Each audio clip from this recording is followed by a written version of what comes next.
Your physiological strength in many ways is the foundation for your psychological balance. I think food and toilet both must be far away.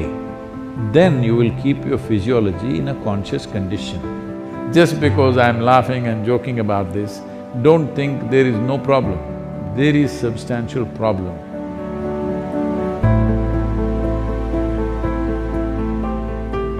Sadhguru, during the lockdown, we have gained a lot of weight from overeating and no physical activity.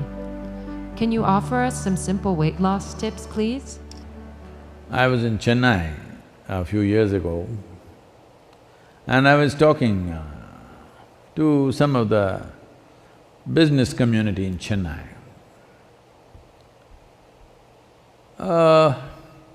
They were not particularly obese or something, but little, trying to imitate the planet.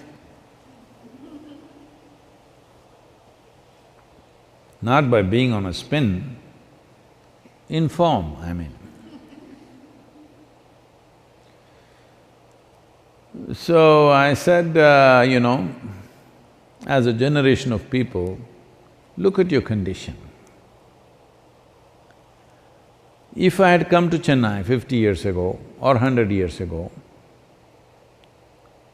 in what physical form people would be, in what level of physical fitness they would be, ordinary people I'm talking about. I'm not talking about gymnasts, sports persons, not those kind of people, ordinary people on the street. Or even now, in what kind of physical strength and condition people are in rural India, for example. I said, see, suppose it so happened, you were walking on the street and you saw a tiger, a wild tiger, hungry one. How many of you can at least climb a tree? And this is a spectacular show, a tiger on a Chennai street. This is not a everyday happening, it is something you must enjoy. But how many of you can climb a tree, which is the trunk of it, usually the city trees, what is on the avenues and stuff, is not more than 8 to 12 feet.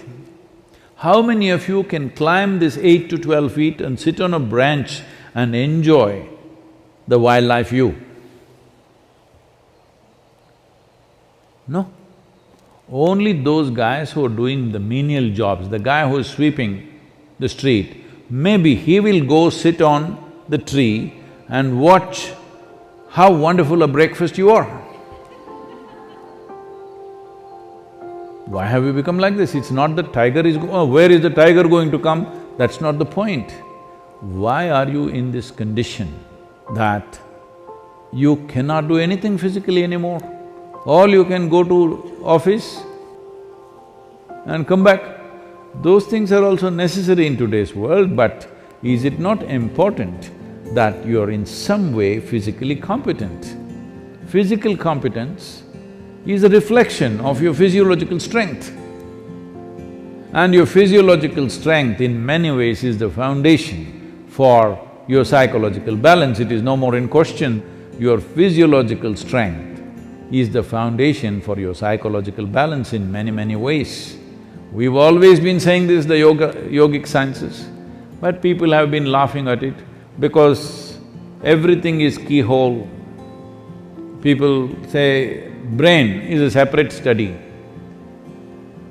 That's why yesterday I confessed with all the neuro experts, see, I don't have a brain. At least most of the time it's not working. I keep it off. There is enough from the tips of my hair to my toes.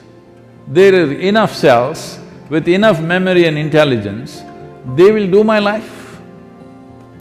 I have disciplined them nicely. They will do my life the way I want.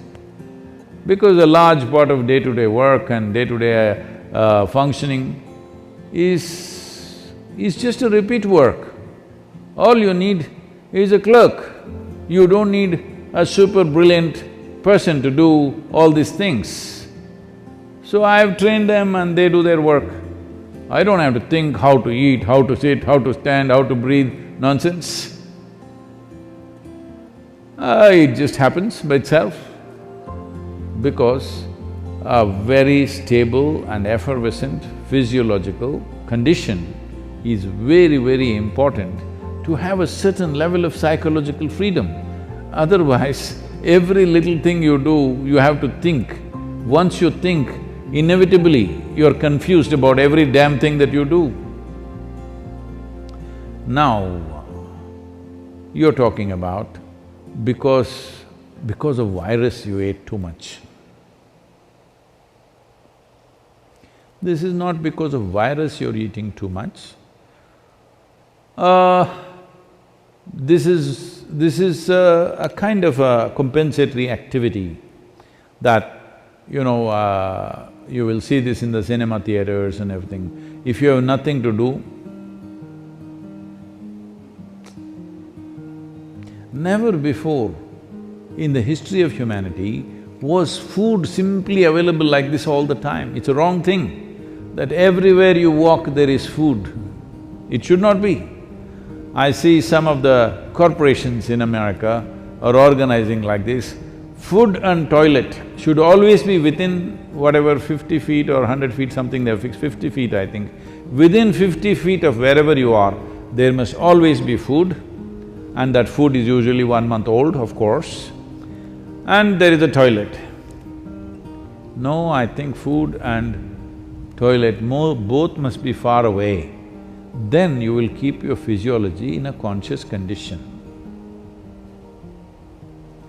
Everywhere there is toilet, it's not good because body has certain resilience.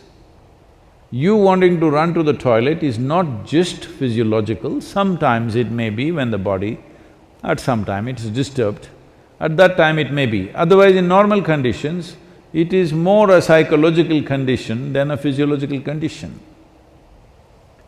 That all the time you want to message, not because you have something very significant to say, it is simply because it's a release. Similarly, going to the toilet is a release, sexuality is a release, wherever, whenever, whatever, all the time the same things, because you are building up nonsense within yourself all the time. You need a release, all the time release. These things are being openly talked about as part of psychiatry, that you must find release. Why are you pent up? I think in one of the interviews, some journalist was asking me, Sadhguru, what do you do to unwind yourself? I said, what? Why will I wind myself up, first of all? I don't wind myself up and then want to unwind somewhere. What are you? Are you a grandfather clock or something? You wind yourself up. Even the watch doesn't need any winding anymore, it runs by itself. Why are you winding yourself up? This is simply because you understand life as an accumulation. Yes, body is an accumulation, mind is an accumulation, but life is not an accumulation, it's a phenomena that's happening. If you have not tasted that phenomena, you know only accumulations, you always think the safety is in accumulation, whether it's wealth, money, this, that, and body. But at least your money you can keep it in the bank, though it may be heavy in your mind. But if you accumulate too much body, you have to carry it around every moment of your life. And in the world today, 30% of the population is malnourished, and around the same percentage of people are obese, overweight. See, you can fix it. The world's problems of malnourishment, you can fix it. So, this practice is there in the Isha Yoga Center. Whenever cause comes up, when Isha Vidya, educating rural children, raising funds for it became a problem, then many people in the yoga center took this up. on Wednesday evenings I won't have dinner and let that money go to the children. I think you must find 7 causes like this. I can give you 7. Monday for Rally for Rivers, Tuesday for Kaveri Calling, Wednesday for Isha Vidya, Thursday is called Guruvar, this is for your Sadhguru. Friday for Devi, because that's her day. Saturday, you have your dinner, I'm reducing 1 day. Sunday, for Jnanalinga. Like this, you find 7 or at least 6 causes where 6 dinners you give away. Morning you eat, all right? 10 o'clock in the morning you eat well, and again eat 10 o'clock tomorrow morning. And also, because you need to keep social distancing, drive out of the town and walk back. Get into your bus, buy a ticket for 10 kilometers away and just walk back. Best you go without your phone and your wallet, so that you have to walk back. Do something, come on. Already there is one problem, you want to multiply your problems, huh? You want to increase the size of your problem? Don't do that. There's enough problem already. I'm telling you there's substantial problem. Just because I'm laughing and joking about this, don't think there is no problem. There is substantial problem. Don't fool yourself, because if your body and your mind is in a certain condition, you can easily fool yourself. This happened. Shankaran Pillai was running a garment shop here in United States. And a lady came to buy some kind of a pullover. So, he promised her it is 100% wool. She took it, went home. The next day she came back and she said, "You said it's 100% wool, but here the label says it is made in Bangladesh and it's 100% cotton." He said, "Ma'am, don't you be fooled by this. The label is only to fool the moths."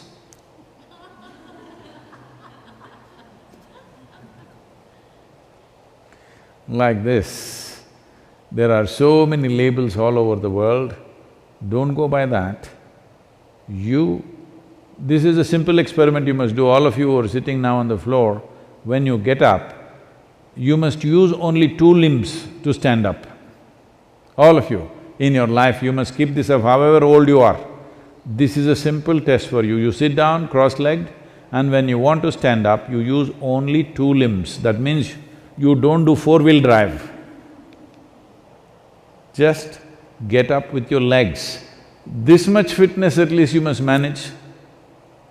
If you can't climb a tree, there are not enough tigers to, for them to roam in your city. If you can't climb a tree, it's okay, but at least you must be able to stand up. This much fitness you must maintain. Please do that for yourself.